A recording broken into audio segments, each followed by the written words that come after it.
Neighborhood Services facilitates a citywide effort to improve the livability of Anaheim neighborhoods by helping to create partnerships between the city and other community-wide resources.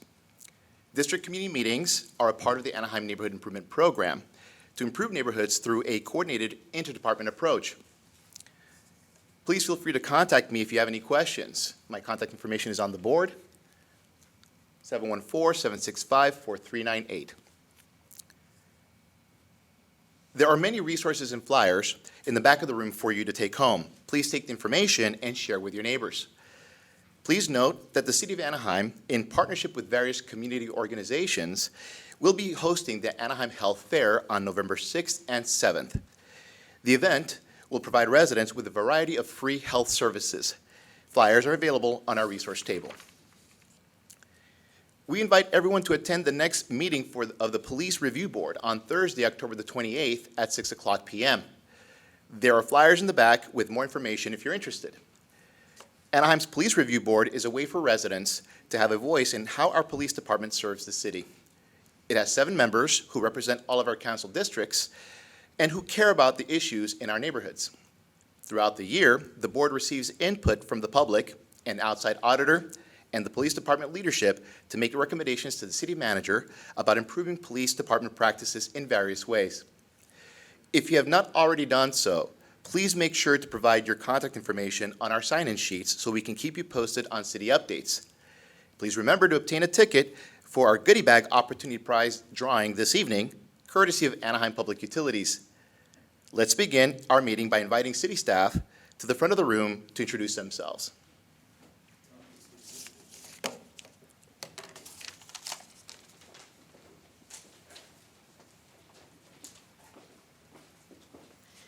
Good evening, Sandy Lozo, Code Enforcement and Homeless. Hello, everyone. Teresa Bass, City Clerk. Good evening, Andrew Marcus, Anaheim Public Utilities. Hello, I'm Cynthia Hicks. I'm the East Region Supervising Librarian. Hi, good evening. I'm Nick Taylor with the Planning Department. Ted Petropoulos with the Police Department, East District Community Policing Team. Hi, everyone. Cesar Carrillo, Public Works.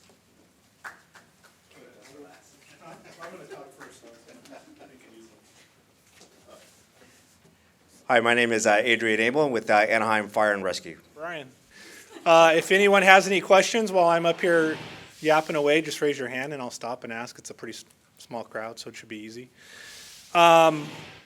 Myself and my partner are the East District Community Policing Team. We have another officer who's out of town. We work out of this station.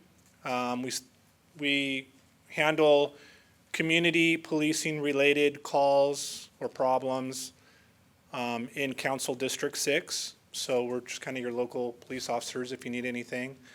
On the back table, there's a flyer with everybody's name and phone number that's here today. Our information's on there in case you want to call or email us at any time. There's a couple things that I'll cover, and then I'll take questions if anybody has any. Recent crime trends. So the two kind of most common crime trends at the moment are catalytic converter thefts, which, if anybody doesn't know, is a piece of metal on the very bottom of your car, but it's incredibly expensive. So people come in the middle of the night and they use welding tools or other types of tools to remove this catalytic converter. They take it to different places to sell them for money. The problem is if your catalytic converter gets stolen, it's going to cost you like $2,000 or $2,500 to fix or replace. So we've had a lot of those all over the city. On the back table, there's a flyer that looks just like this because I took this one off the back table. And it has some tips on how to prevent yourself from being the victim of a theft like this. And also, you can take your car to your mechanic and they can actually etch or mark your catalytic converter so that if it is stolen, you can prove it's yours, and it actually helps us in charging people with the crime as well. The other trend that we're seeing is what we call distraction burglaries, and what that means is someone will knock on somebody's front door, and if that person opens the door and engages this person in conversation, a second person will go around the side yard or the backyard, try to enter your home, and steal things while the person at the door is talking to the home resident. Be aware of it. My advice would be, if you don't know the person, there's really no reason to open your door to strangers and just start talking to them about random things. But just know that that's happening, and that's a trend. Otherwise, the crime stats are good. Property crimes are down. Most crimes are flat or down, especially in District 6. The crime statistics are very low, so we're very lucky to live out here. Couple other things I have. We're currently recruiting, so if anybody knows anyone who is interested in a career in law enforcement at Anaheim Police Department, we're hiring all sorts of different positions, including for police officer. You can go to anaheim.net and find information on that. We have a charity event that we do every year called the Anaheim Confidential. There's a flyer on the back table if anybody, it's a kind of an interactive thing where you go, you get dinner, and they talk about one of our cases, and the detectives talk about the case, and the money from the tickets goes to our police, just different charities that the police department's involved with. And last, something that some of you may be interested in is, who knows what PACE is? Does anyone know what our PACE class is? Okay. So it's basically like our Citizen Police Academy. And for people who want to learn about all things Anaheim PD, what we do, why we do them, PACE is, I think, 14 weeks. You go to the main station one night a week for 3 hours, and you get basically a different class. The detectives come from the different units. They show you the jail, they show you dispatch. I think there's a night where they actually show you Anaheim Stadium and how we do stadium operations and how the helicopter, all that stuff. It's pretty fascinating. They only take, I think, a maximum of about 40 people per class. So if you're interested, I think you can find it online, but an easier way is to just call 765-1918, 1918, if you're interested. We stopped PACE for a while because of COVID, but it's back now, and it would be great to have a full class in PACE. It's really very fast. It's really interesting to learn behind the scenes the real nuts and bolts of how things work in the city and with the police department. So if anybody is interested in PACE, just grab me after, or just call extension 1918. And other than that, do you have anything? As far as thefts, holidays are approaching, not leaving items in your vehicle, things along that line, because smash and grabs are common around that time. Where they'll smash your window. Yeah. Also package thefts, if you're getting Amazon deliveries, things along that nature. So just look out for that and keep things out of your cars. Yeah, I saw, my kids showed me, because I have no social media, but they showed me a meme where a police officer was holding a sign that said, just because your purse is in your back seat doesn't make it invisible. And my teenage daughter showed it to me. I thought, yeah, it's actually true. So like Officer Petropoulos said, it is the holidays. There is going to be package theft. Don't leave stuff in your car. Don't leave Christmas gifts in your car, because it attracts thieves, obviously. And other than that, I have a couple minutes to take any questions if anyone has a question. Yes, sir. Are there any plans to resurrect the Chiefs Neighborhood Advisory Council? That we may have some more information on you. I can tell you this, I live right up Weir Canyon here, so I'm in the same evacuation plan you are. I'm comfortable with it. My wife and kids live up the hill too, so if I thought that there was some kind of major flaw in that, I would be the first person screaming. But everything I know about it, it's a pretty sound evacuation plan. So anyways, anything else? Okay, thank you for your time. And I guess Sandra's up next. Thank you. Thank you, Sergeant Janoka. Up next to talk about Community Care Response Team and Code Enforcement Updates, Sandra Lozo. Thank you, Jason. Good evening, everybody. Good to see you guys in person. I even got some hugs, so that's great. So I wanted to go over a couple updates. I'll do homeless updates first, and some new programs we're running, and also updates on what we're currently running, and then I'll do a little bit on code enforcement updates. So first, we'll talk about our Community Care Response Team. This was a pilot program that started January 1st and has been running all the way through this calendar year. We are looking to extend it into the next calendar year. And this Community Care Response Team had 4 goals. One was to divert calls for service coming in for homeless calls that were non-emergency, non-criminal, divert away from our police department responding to the Community Care Response Team, or we call it CCRT. So far to date, we're almost at 20% of all the homeless calls coming in being diverted over to CCRT that otherwise our police department would have to answer and go out to. So that's a huge impact that we're seeing so far. Another goal was CCRT works 7 days a week, 7 a.m. to 9 p.m. So they're touching more individuals of our homeless neighbors and the unhoused out in the streets. And they're averaging about 3.8 people a day that they're getting off the streets into some type of shelter environment. So we've seen an increase on getting people off the street all the way into the evenings and even on the weekends that we didn't have before. Then the third goal was COVID related. This funding is funded through our Emergency Solutions Grant at the federal government. And so part of the restriction is that it needs to be COVID related on top of homeless related. And so especially during the first part of the year, heavier in the pandemic era, they were passing out personal protection equipment. They were giving out information and awareness on where to get tested. And now we're even doing vaccinations in the field as well as in our shelters. And to date, Salvation Army is one of our 2 shelters, and they are the most vaccinated shelter in the county, which is huge. And then our fourth goal was to try and create a standard of practice that can be regionalized. And so we're working towards that. We're working with the county, and even other cities are looking at our pilot program throughout the county to maybe see how the pilot's going and how it might work in their jurisdiction. So that's working well. We did do a 6-month review to City Council, and it's on our website, so you can see that presentation. Obviously, we're now in the 10th month, and so we're going to be going back to Council probably in December to extend it for another year. And again, we have additional funding that we've gotten from the federal and state government that's restricted to homeless.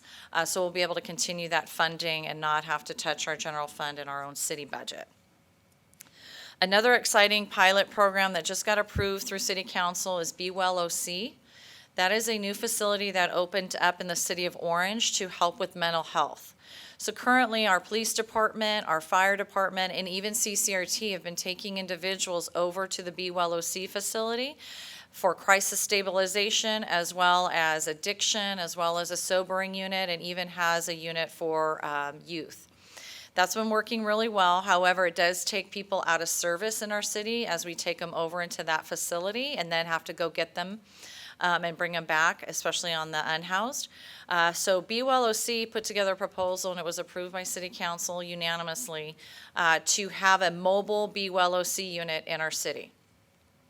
So again, the thought process is non-emergency, non-criminal mental health calls coming into our police department would be diverted to Bewell OC. And they would be the ones handling with skilled professionals like CCRT, mental health clinicians, nurse practitioners, outreach workers, transportation, all covered by our police department, getting diverted. The benefit of that is they're going to be working 7 days a week as well, 8 a.m. to 2 a.m. So they're going to go a little bit further into the night hours and early morning hours beyond CCRT, which CCRT is more focused on just homeless.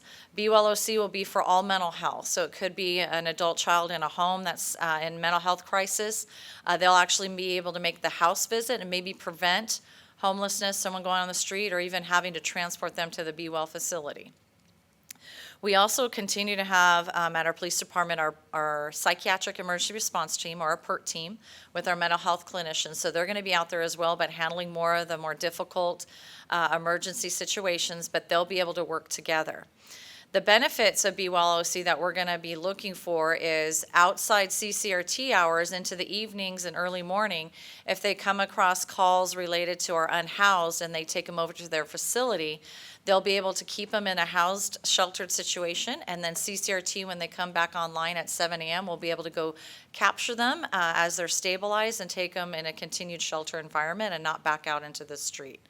Vice versa, if CCRT's out in the field and they would normally have to transport someone to Bewell OC facility, and Bewell is already online, then they're going to be able to do that transport so CCRT can stay in process and in the field. So we anticipate a lot of benefits with that, and we'll be test piloting that maybe by the end of this calendar year, for sure at the start of the next year. Those are all the big updates on the homeless front. On code enforcement, a big one citywide is street vending. You are seeing it a little bit out here, more so down into the central part and west parts of Anaheim, and even in our resort. Right now, the fruit vendors seem to be subsiding a little bit due to the season and getting cold and dark quicker, but we're seeing an uptick on the taco stands. So there was a change in state law. Before, Anaheim had a prohibition on street vending, so we would be able to, as a misdemeanor, give them a criminal citation and take their, confiscate their equipment and food. Out of a case in LA, that changed, and state law decriminalized street vending. So it is no longer a crime, so police cannot do anything. Code enforcement can't do anything except under the regulations we put together, which are administrative fines. So we can issue an administrative fine, but we cannot issue any criminal citations or confiscation. However, we did get creative and looked at the state law. It does allow the enforcement agency, which is related to food, which is our Orange County Health Department, actually do issue criminal citations related to food and can confiscate. So we have partnered up with them. We just started a couple weeks ago where the health officer will come out with us because they're the only officer under state law that has enforcement capability. And then our code enforcement are riding around with them to help with the confiscation and storage of a lot of that equipment out there. So we've been hitting a lot of areas, again, all related to food. Related to the flower vendors, which is another issue, we do have about 6 of them permitted under our regulations in our city. They're doing everything they're supposed to be doing. The ones that are right off the freeways and that sort of stuff, we are still doing enforcement, but on the administrative fine side.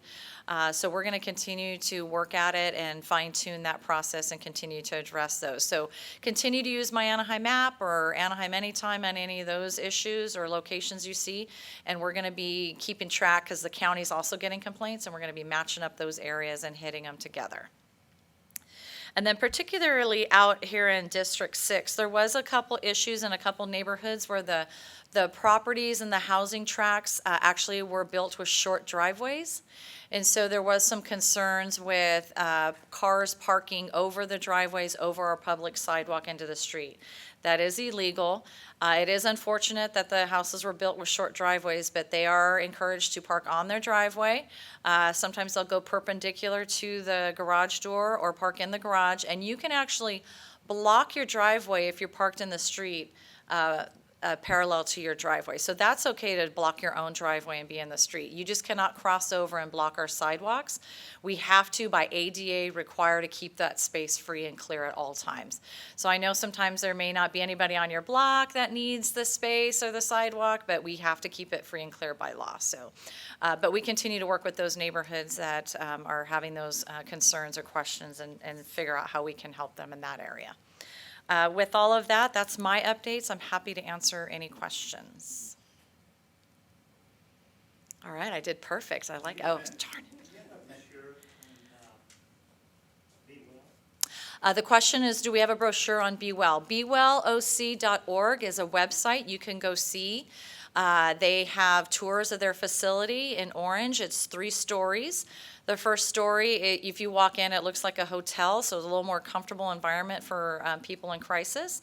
And then the second and third floors have residential programs from 30, 60, 90 days for addiction, mental health stabilization. So they can stay up to 3 months in there, and then we find their treatments if they need it, or if they get stabilized, or making sure they get back home or into a shelter.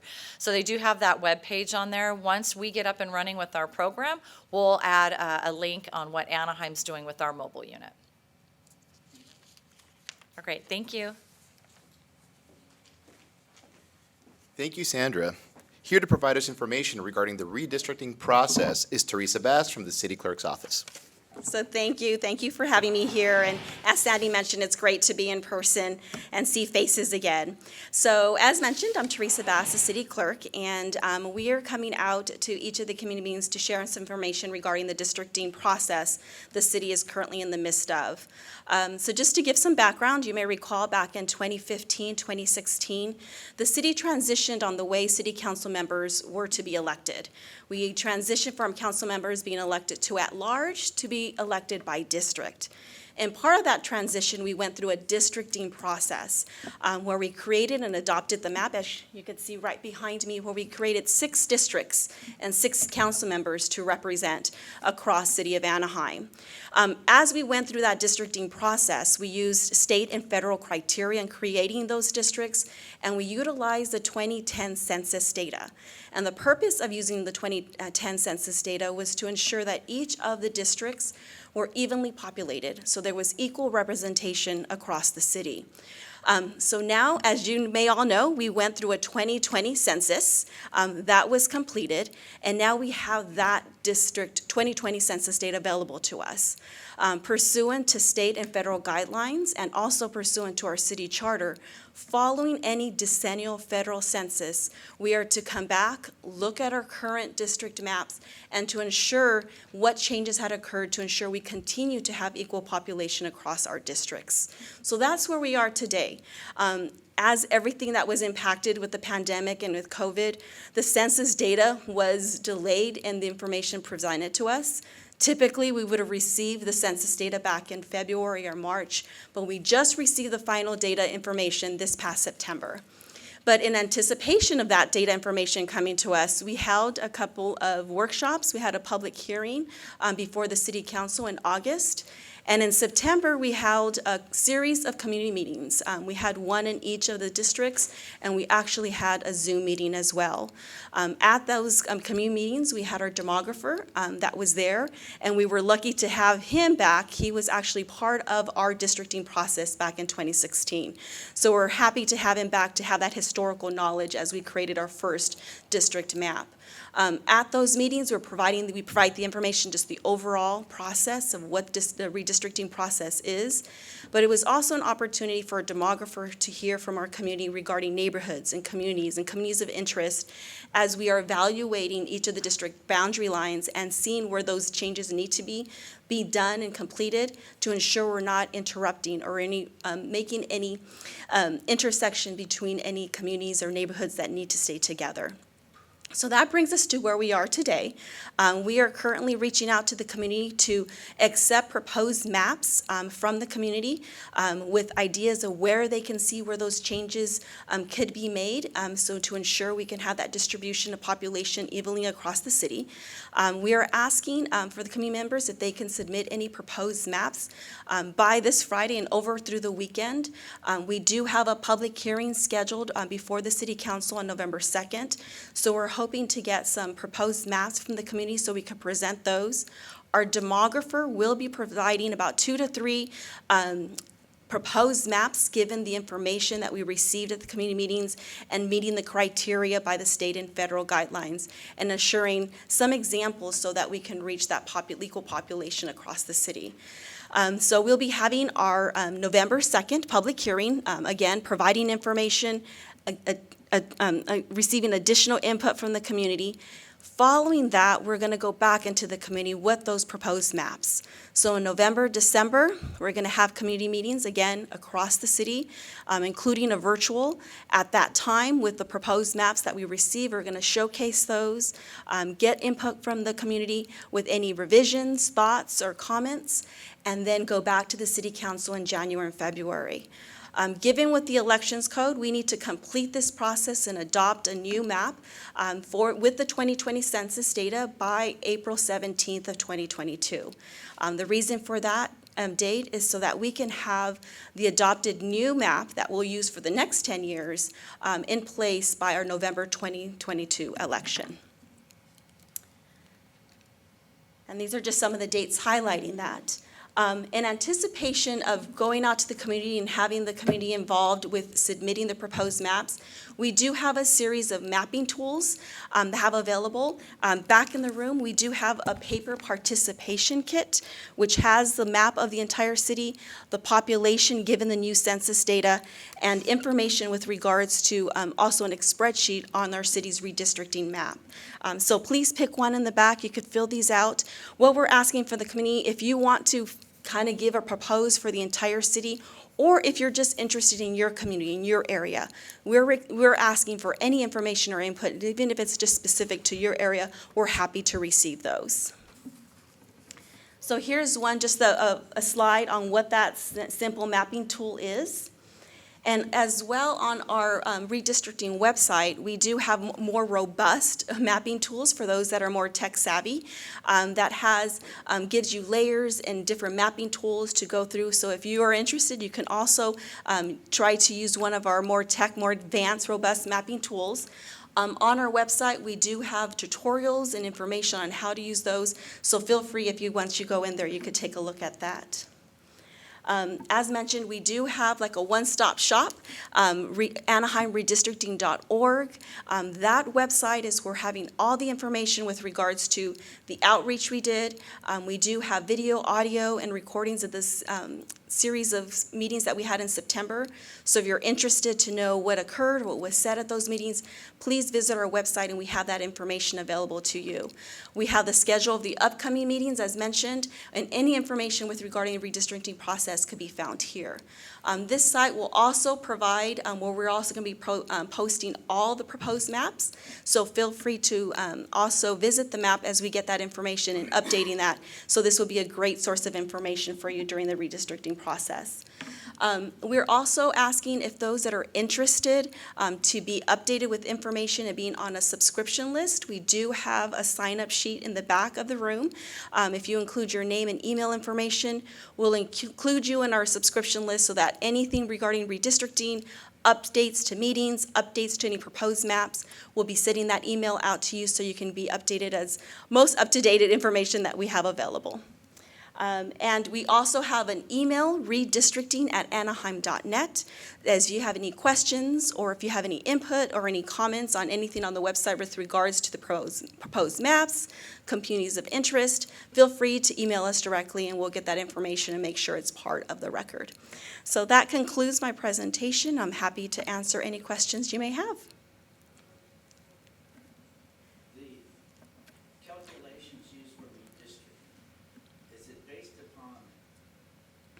What we use is the information that we get from the census. So the data from the census count that was done for 2020, that's the information that we use for population with regards to creating the new district maps. Correct. Not voter registration, it's through population. Okay, great. Thank you, and I'm available at the end of the meeting with any additional questions. Thank you, Teresa. Here to provide us information regarding conservation programs through Anaheim Public Utilities, Andrew Marcus. All right, good evening. Thank you, Jason. Pleasure to be here. My name is Andrew Marcus. I work for Anaheim Public Utilities, and I'm going to bring this up just a little bit. No, Teresa, you and I both are almost there. I just don't want to feel slouched. All right, perfect. Thank you, Jason. So, As I mentioned, I work for Anaheim Public Utilities, so we provide energy and water to the residents and businesses of Anaheim. And tonight I'm going to go through some of the conservation programs that we offer, some of the income discount programs that we offer as well. So I'll be happy to kind of take questions as we go, but first off, just a little bit about us. I'm also a resident here in Anaheim, just up the road, and we're fortunate to have a public utility here, a Department of Energy and Water here in Anaheim. We're the only one in Orange County, so we're lucky to have that.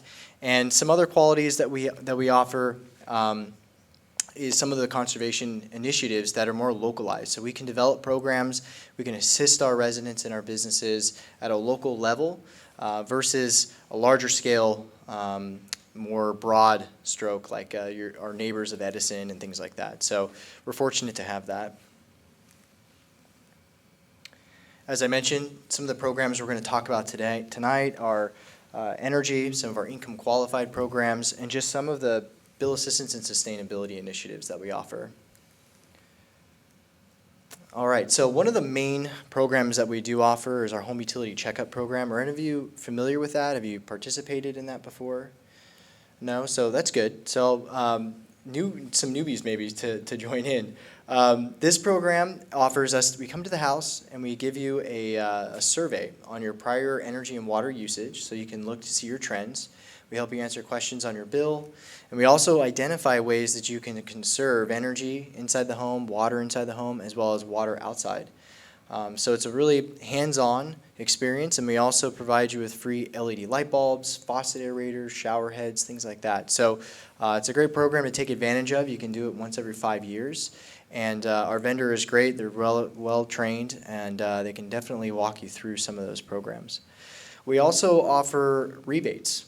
So is anyone purchasing a new refrigerator or dishwasher recently? Yeah, all right, we're getting somewhere with it. We have rebates for that. So if you're looking to buy anything energy efficient, Energy Star, even air conditionings, right? We offer rebates for those to help you with those costs. So on our website, we have a variety of different, about 30 to 40 different rebate programs to assist you with that. Our applications, we've just switched over to a new online version. So you can go online, you can submit everything through our portal. You can track your rebate, make sure it even gets to us, right? You can track it, you can ask questions along the process, and then we'll follow up with you with the final, approval and things like that. But we also have paper as well. So if you're interested to, stay with that style, you're definitely welcome to do that.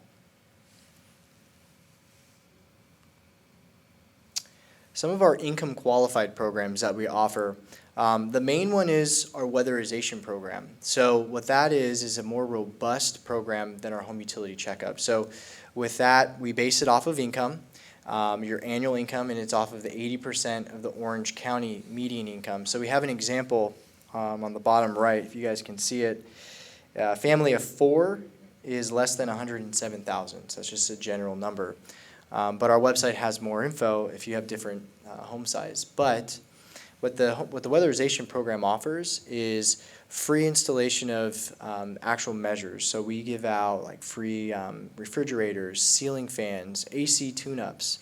We do a large number of water measures like toilets and things like that. So I always laugh. I go home, have dinner with my wife. She's like, "What did you guys do today at work?" Well, we talked about toilets. So it's kind of a fun thing, but that is a really good program to take advantage of if you're interested and you meet those income guidelines.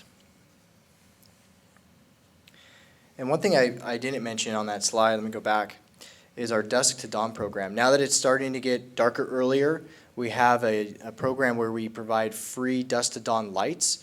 These come on at night and shut off in the morning automatically. They're also with motion sensor as well. So this is another good program in case you're looking to try and increase some of the lighting, either on the side yard, backyard, front yard. We provide 2 free lights for you. We also help you install them if you meet the income guidelines as well. So another good program to take advantage of, especially now. We also offer bill assistance programs. So one of the main things is our senior discount program. And so you meet the income guidelines, but you also are a senior. We offer a 10% discount on your electric And recently, we also included water. So if you are already on the program, you may notice that. You may notice that you did start seeing the water discount, but we offer both. So that's another program. We also offer our Medical Lifeline program. And that is if you have any medical equipment or there's a reason why you have to have air conditioning on for medical reasons at your home. We basically allow more electricity at the lower rate, at the lower tier. So it's another good program to take advantage of, to get involved in, so that you can maybe save some energy costs if you do have equipment that uses a lot of electricity. And just some initiatives that we're taking now around sustainability. So right now, the amount of electricity that we buy for our residents, we meet 33% renewable. So as of today, all of our power is 33%. By the year 2030, we're going to be up to 60%, so we're doubling that. So we're moving forward. Our general manager likes to say we don't live in a red or a blue state, but a green state, and it is true. A lot of the initiatives come from the state level are some of those green and sustainable goals. So it's a great time to be working at a utility. We have got a lot of initiatives going forward around that. So that is one thing that we're doing. We also offer a lot of electric vehicle rebates. So EVs are coming down the pipe. A lot of people are now switching over, and they're trying to find ways to do home charging. So we offer rebates for EV charging in your home. We also offer a variety of different time of use rates to help with those hours that you want to charge during a lower peak or a lower hour or lower energy pricing. So we do offer that as well. A lot of folks in District 6 are taking advantage of that, and our team processes those rebates. So I'd be happy to answer questions as well. And then lastly is student education. So we're out into the community. We're working with our school districts and providing our next generation with information around how to live sustainably, how to conserve energy, conserve water, and those different STEM activities, even discussing careers in utilities and engineering and things like that. And as of, I think yesterday, if my days are straight, was the announcement of a statewide drought. So I can't leave without bringing that up. One of the main things right now is how can we look to reduce water waste within the city. So if you have any leaky, faucets or toilets or sprinklers, things like that, we do offer rebates for an income qualified leak repair. But a lot of the programs I mentioned earlier, like your home utility checkup, we come by, we help you identify those initiatives. So right now might be a good time to start considering that, thinking about our water usage and how we can conserve. Lastly, we're going to have a sustainable, actually it's a spectacular succulents class. It's going to be held in this building on November 13th. At 8:30 in the morning. So if you're interested in finding ways to change your front yard or backyard with some succulents, water conservation, you're welcome to attend that. We just had one last week. That was the one up above. That was Drought Tolerant Gardens. I was at downtown, and it was fantastic. We have great speakers that can talk in detail about these things. If you have questions about how you can even set up your yard to be drought tolerant, things of that nature, they're there to help, and it's like $100 worth of value that you can get out of it. My wife and I, we were doing some of this stuff, and it was trying to get plans and things like that, and it was costing money. And so these types of things that we offer is definitely advantageous to take advantage of. And lastly, customer safety. So we heard from the police department that a lot of folks are doing those, knocking on the doors. They're trying to replicate that they're a utility worker, and so they're sometimes coming with that mindset or that frame. So we would never come to your house and be knocking on doors and acting like we're, fishy or anything like that. If you have any questions, you're more than welcome to come up to us. We should be, all of our staff will be having a badge with our city seal and our name and everything like that, so on business cards. So, but just be cautious if you are come across that, as the police department did mention. The other thing too is that there's a lot of scam calls out there. So a lot of scammers will call you and say that you're behind on your bill and you have a payment due. And they'll ask you to go to a 7-Eleven or somewhere to pick up what's called a green dot card. And I've personally gone through this process with them just to see how it would go. And they told me to go to the local store, get a green dot card, put $200 on it, then call them back, and then give them the number that was on the card. And so a lot of people are falling for that. And we would never, as a utility, call you and say over the phone, you're late and you need to pay us. So if you ever get those types of calls, consider it a scam, hang up and call us. Our phone number is at the top of the bill, the 3300 number. Give us a call if you have any specific questions or if you feel like anything like that has happened. Another thing to mention about it is they're really clever and they try and take our phone number. So it may come to you as our number. And that's something that we try and stop, but we've gotten calls like that too from some of our residents. So hang up and just always call us. It's probably a good rule of thumb in general too.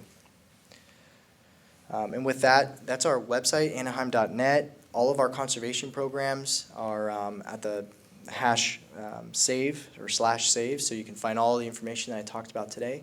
And if you have any questions at the end, feel free to stop me. I'll be here and be happy to work anything with you if you have any projects at your home, things of that nature. Any questions? All right, great. Thank you so much. Thank you, Andrew. Here to provide us with updates regarding the Community Emergency Response Team, or CERT for short, and disaster preparedness is Adrian Abel from Fire and Rescue. So good evening. My name is Adrian Abel with the Anaheim Fire and Rescue. And I'm here to give you some CERT and fire department updates for Anaheim Fire and Rescue. So first, starting July 28th of last year, the Anaheim Fire and Rescue went along with the city the council authorized to cancel its contract with Care Ambulance. So Care Ambulance is our private ambulance provider or transport provider. And what we're going to do now is do that in-house. So we will have our own ambulances with our own crews providing that ambulance service. So what does that mean? We trained about 31 emergency medical technicians. These are new young men and women that are joining our service. It's a good foot in the door. As you know, the fire service is a very competitive endeavor. So this is a good program where these young men and women will start off in their careers as ambulance operators. And we hired about 31 of them, 18 full-time and 13 part-time. The first phase of the program started on September 3rd. And so that covers ambulance 1, 3, and 6 with those prospective fire stations. The next phase next year will then fill up 2, 5, 9, and 11. So we still have our contract with Care, but we're just phasing that out. So we're just not going to renew that contract anymore. So what does that mean for you? Right now, doesn't mean anything. The billing, your paramedic subscription program will stay the same. The ambulance transport bills will still stay the same.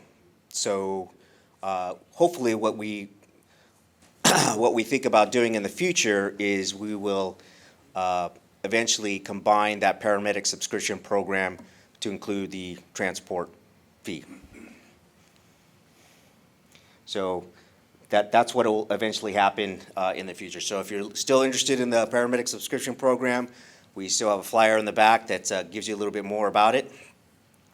And it gets paid through your utility bill, so you see it right there on your utility bill. So next, this month was also our Fire Prevention Week that we hosted. And this week was to learn more about Learns the Sounds of Fire Safety, which is we're trying to promote fire safety or smoke alarms and carbon monoxide detectors. So what is required by law in the state as if you have a home, whether you sell that or existing home, is you have to have a smoke alarm in every bedroom and in the common hallway. And as for the carbon monoxide, you should have one in the common hallway.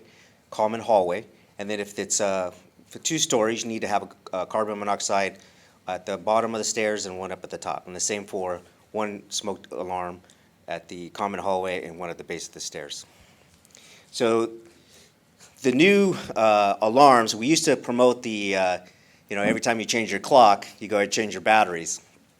But now the new smoke alarms and carbon monoxide detectors have built-in batteries, so you do not need to change those out. So they last about 7 years, some are 7 and 10 years. So when the battery goes dead, you basically replace the entire smoke alarm. They don't sell them anymore with the batteries that you change out. So the battery is internal. You won't be able to bust through it and get it through it anymore. What the department is also hosting or has a program where we actually provide smoke alarms to the residents for free. So as supplies last. So what that is that if you own a home, condo, townhome, or mobile home in the city, we will provide you a free smoke alarm to cover those areas that I had mentioned. We used to install them before the COVID, and our goal is to probably eventually do that again. But until this whole thing sort of blows over, we're just kind of delivering them. And there's the phone number in case you need to get a hold of someone if that's something you're interested in. Next, we just want to talk about emergency preparedness. I know that was brought up a little bit, and to have people prepare, we do have a checklist so that you could have at your house to keep items in case of an emergency, in case you need to get out. There is a little handy checklist that we have at the table. And also, keep in mind if you have that old backpack you're looking to throw away or some other type of bag, you want to repurpose it.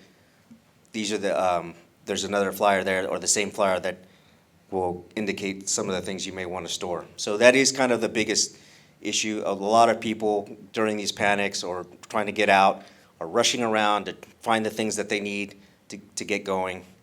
It's easy to keep all that stuff, or if you have to shelter in place or stay at home, you know where that supply is in case of an emergency, in case you need to stay or you need to go real quickly. I've been telling this story at all the other district meetings where my mom called me in a panic because there was a wildfire behind the house, and she just, in a panic, wanted to know what to do, because she's kind of running around, and she's calling me, but I had to calm her down. And, of course, if she had this backpack with her and ready to go, we wouldn't have had this problem. So, there you go. There's the evidence. So, also, this coming Saturday, the department is hosting an emergency preparedness symposium. So if some of you have heard of CERT, CERT is our Community Emergency Response Team course that we've put on over the years. It involves about 8 or 9 modules, and it takes a lot of commitment from the actual community member to attend those courses. So they're about 2 or 3 hours long.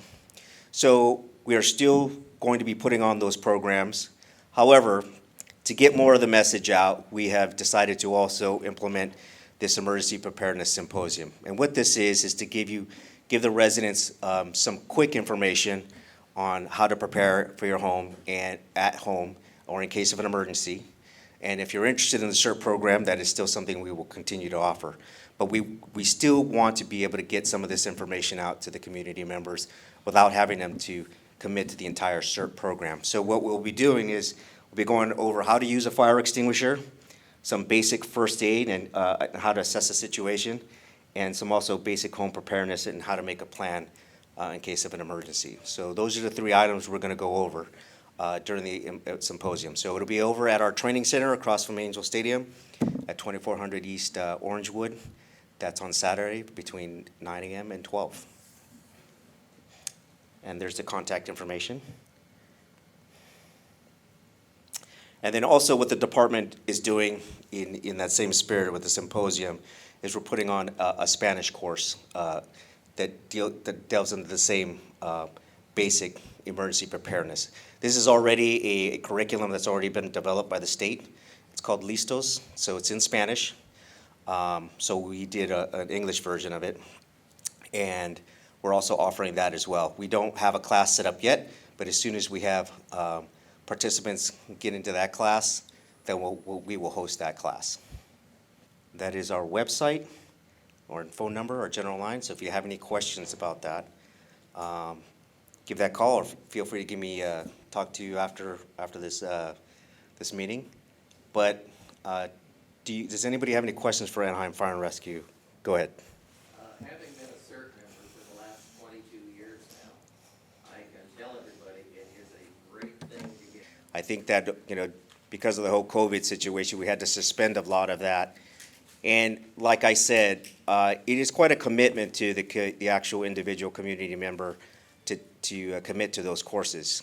So what we're doing is a symposium is sort of to kind of help promote CERT as well. So we want to get people the basic information. If they decide they want to join CERT and continue on with that emergency preparedness education, they can. So we'll see how this goes. It's sort of a pilot program, and I feel very confident about it. And we should be able to get actually more CERT members because of it. So, was there any other questions? I know there were some questions about preparedness, or, yes? I gotta give you guys credit. A year ago, you came and rescued me. I think that's something that what traffic engineer will handle, but as far as the evacuation is concerned, it is mostly handled with PD in mind. They're the ones that have to take the brunt of that, getting people out of the community with some of our advice that goes in there. But all of those plans, we have an emergency preparedness section, and PD has an emergency management section or division as well. And so we work in conjunction to review and modify those plans as we can. But just so you know, especially at the Canyon 2 fire and those other fires that we have, it was sort of an unprecedented deal where there are different sections of the city that have to be evacuated. That was one time where we had to evacuate all those sections at the same time. And so, and to say that, well, we have to go down to evacuate to Corona or the other way, it's all really dependent on what the fire or the emergency is at the time. And so there's not one fit-all or solution for some of these problems. And so a lot of these decisions get made on the fly, and the general plan gives you a big idea about how to guide you in evacuating the community. That's the best answer I can give you, but I can tell you that PD does a really good job of reviewing those plans, but the roads and the system can only take so much and so many people. And I do know on that day, there's a lot of, not only are we trying to evacuate people, there are other people actually trying to come in to see the fire. So that also becomes a problem that PD has to handle. So we get a lot of looky-loos that want to come into the city as well. And that just adds to the aggravation and the slowdown. So, are there any other questions for Anaheim Fire and Rescue? Okay, well, thank you. Thank you very much for your participation tonight. It was good to see you all, and I bid you a good night. The meeting is adjourned. Thank you for being here.